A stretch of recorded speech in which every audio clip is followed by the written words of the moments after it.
Today I'm going to teach you on how to perform double and triple spins with some tetriminoes in the game Tetris Party Deluxe for the Nintendo DS. Up until the most recent games, only T-spins were possible and were used for higher scores.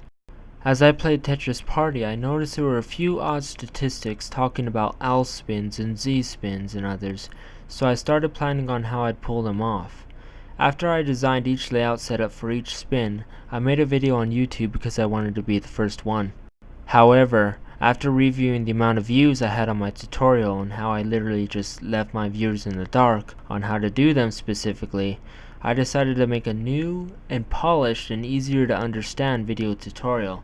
If I leave you with any questions, please feel free to leave a comment and hopefully I'd be able to reply, assuming I figure out this new comment system. Anyways, here we go. Let's start with the triple L spin.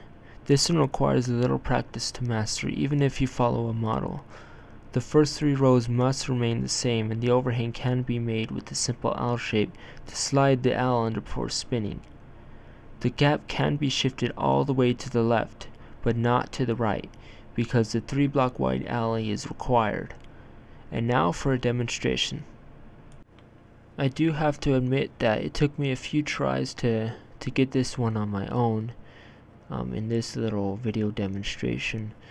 So if you're gonna achieve it, you're pretty much gonna have to purposely go after it. So you're not really gonna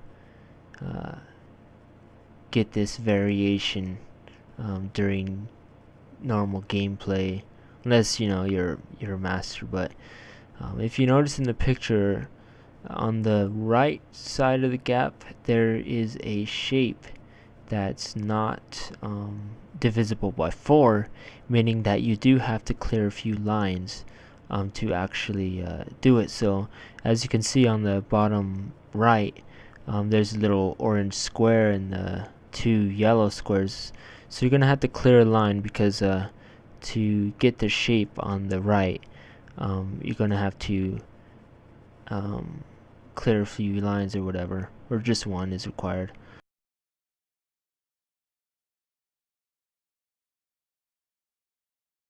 The J spin is just like the L spin but reversed. I'm not sure if it's any easier or harder than the other ones, so I assume it's the same. For this one, the overhang can be made with the J shape. As for the gap, it can only be shifted to the right. Because this is pretty much the reverse of the L spin, I'm going to speed up the video by a few notches. But so the little odd shape is on the left this time.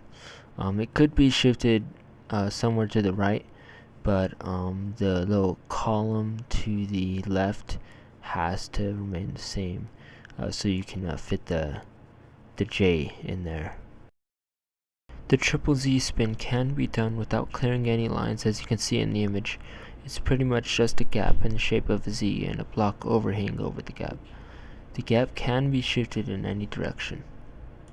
So to execute this one, you do need to pay attention to which way you rotate the Z when you slide it under the little overhang there, because if you don't do it right, then it just won't budge.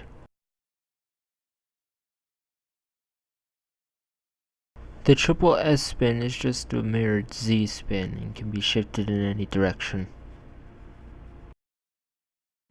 Unfortunately, I made a mistake in the file names and I can't find the video for this, so I mean, it's just pretty much a mirrored Z spin. Triple can be done without any lines because every shape can be mirrored.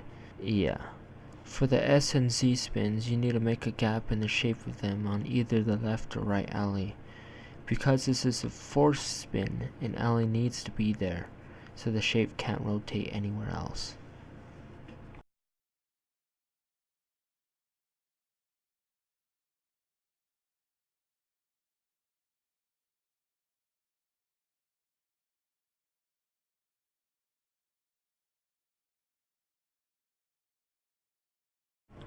Thanks for watching, everyone. I kind of owe this video to you for abandoning you last time. Please forgive me and have a nice day.